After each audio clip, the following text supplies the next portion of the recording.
ওখানে সেই জায়গায় কিছু বললে আমরা প্রথমে স্টেপে দেখতে পাই হাত করে থাকে। মনে করলাম যে না, যেহেতু রাগারাগি করেছি তোকে সব থাপ্পড় দিয়েছি,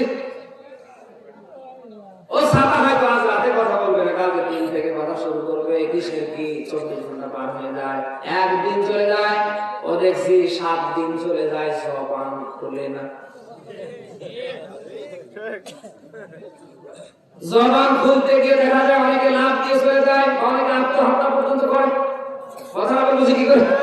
মা বোনেরা এসেছেন, আপনি যাই করেন স্বামীকে কষ্ট দিতে পারেন না, এই অধিকার আল্লাহ আপনাকে দেয়নি। যদি আপনার স্বামী ফেরাউনের চেয়ে বড় ঘোড়া,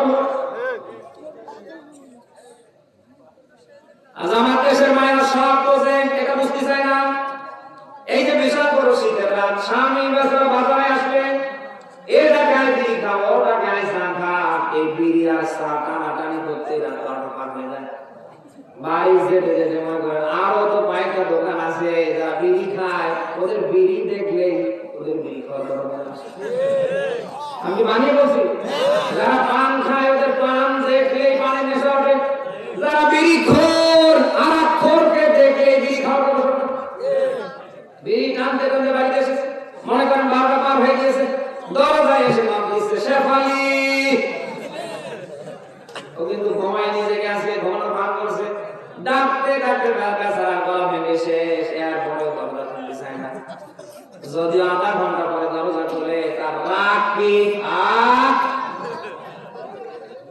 অথচ রাসূলের একটা হাদিস বলছি, এই ওয়াজ ওদের জন্য, আপনাদের জন্য না, ওদের জন্য করছি, যদিও আপনাদের খারাপ লাগছে।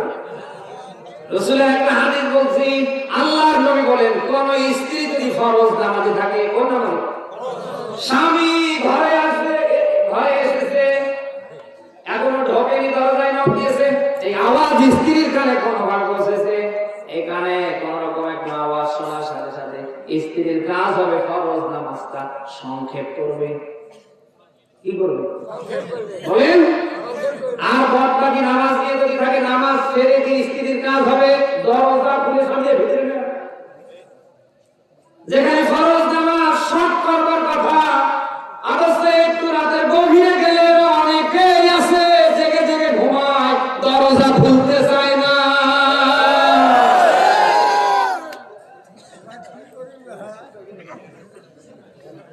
আমি কি বানিয়ে বলছি?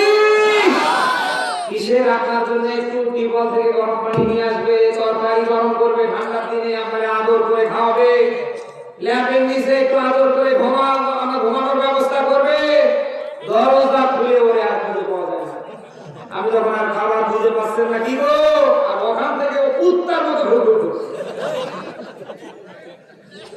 আমি কিসের নামাজ পড়েন, কিসের রমজানের রোজা রাখেন, কিসের কালো বোরকা পড়েন, সব শেষ। হযরতে ফাতেমার জীবনী মনে পড়ে যাচ্ছে। হযরতে আলীর সাথে কোনোভাবে কথা কাটাকাটি করে নবীজি দরবারে চলে এসেছে। নবীজি ফাতেমার ডাক দিয়ে বলেন, মা মনটা খারাপ কেন, কি হয়েছে বল। হযরত ফাতেমা যেন কোনো কথা বলে না, নবীজির বুঝতে বাকি হইলে না। হযরতে ফাতেমার সাথে হয়তো আলীর না জানি কিছু একটা হয়েছে। নবীজি ডাক দিয়ে বললেন, ফাতেমা তুমি আমার সামনে দাঁড়িয়ে থাকো না, আমি সহ্য করতে পারছি না, তাড়াতাড়ি আলীর কাছে চলে যাও। এই আলীর কাছে যাওয়া অবস্থায় যদি প্রতিমধ্যে তোমার মরণ হয়ে যায়, আমি তোমার বাবা রাসূল নবী বলছি, কিয়ামতে তুমি আমার সুপারিশ পাবে না। এই আপনি কি আমার কথা শুনলেন? রাসূলের মতো মানুষ কথা বলছে, কত দামি কথা, তাও যেন তেন মানুষকে না বলছে, কাকে বলেন? আর আপনার মেয়ে যদি ওই রকম আসতো, আপনি কি বলবেন, এই মা বস দেখি ওই শালা বেটা কি করে, তোর বনি একেবারে বাড়ি ঘর সব ভাঙা চোরা। মা বোন যারা এসেছেন, এখান থেকে শিক্ষা নেন। কোন কারণবশত স্বামী যদি আপনার উপরে কষ্ট পায়, রেগে যায়, অবস্থায় যদি আপনার মরণ হয়, আপনি লানত প্রাপ্ত একজন নারী।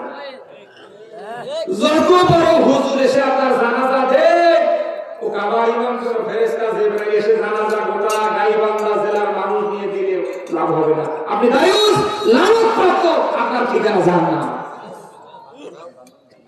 মা বোন যারা এসেছেন, স্বামীকে কষ্ট দেবেন না।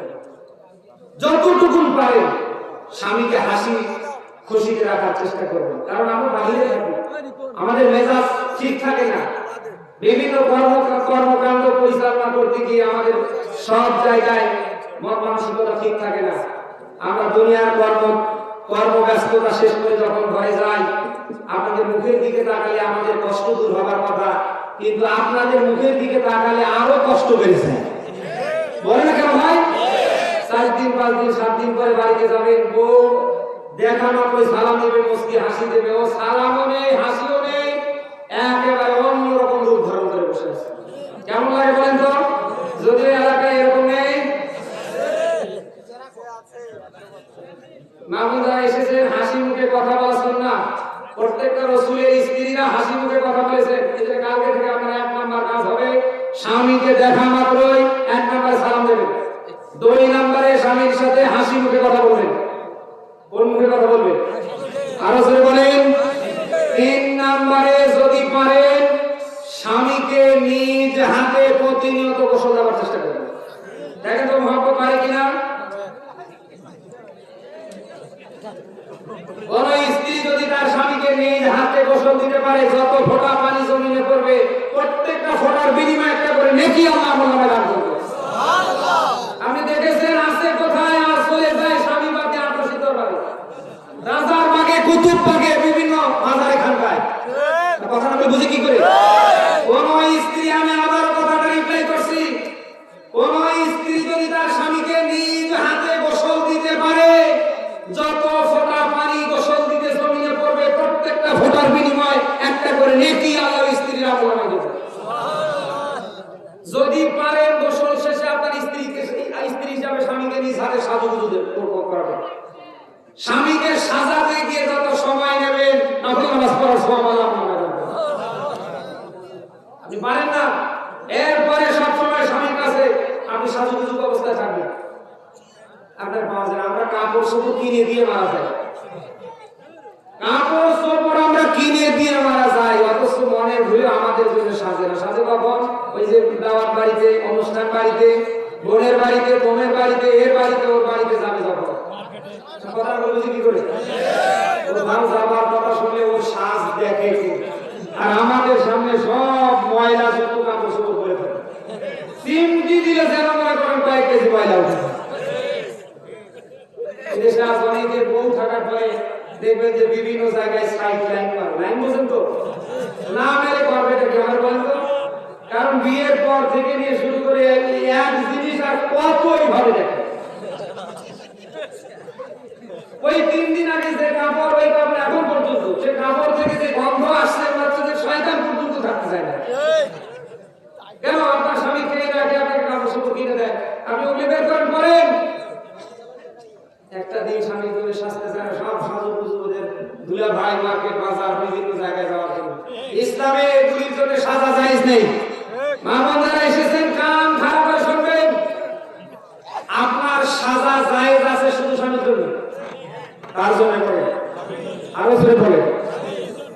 আমি সাজতে নিষেধ করছি না, তবে আপনার সাজুগুজু হবে স্বামীর জন্য। আপনি আইবারা, কুমকুম, লিপস্টিক, ওঠ পালিশ, ঠোঁট পালিশ, আপনি যত পালিশ করেন অসুবিধা নেই, সব পালিশ হবে কার জন্য? স্বামীর জন্য। শাস্তি গিয়ে যত সময় নেবেন মহান আল্লাহ তাআলা নফল নামাজ পড়ার সওয়াব আপনার আমলনামায় দান করবেন। আল্লাহ মা বোনদেরকে কালকে থেকে যেন গুরুত্ব দিয়ে কথাগুলি বাস্তব জীবনে আমল করবার তিনি যেন তৌফিক দান করেন।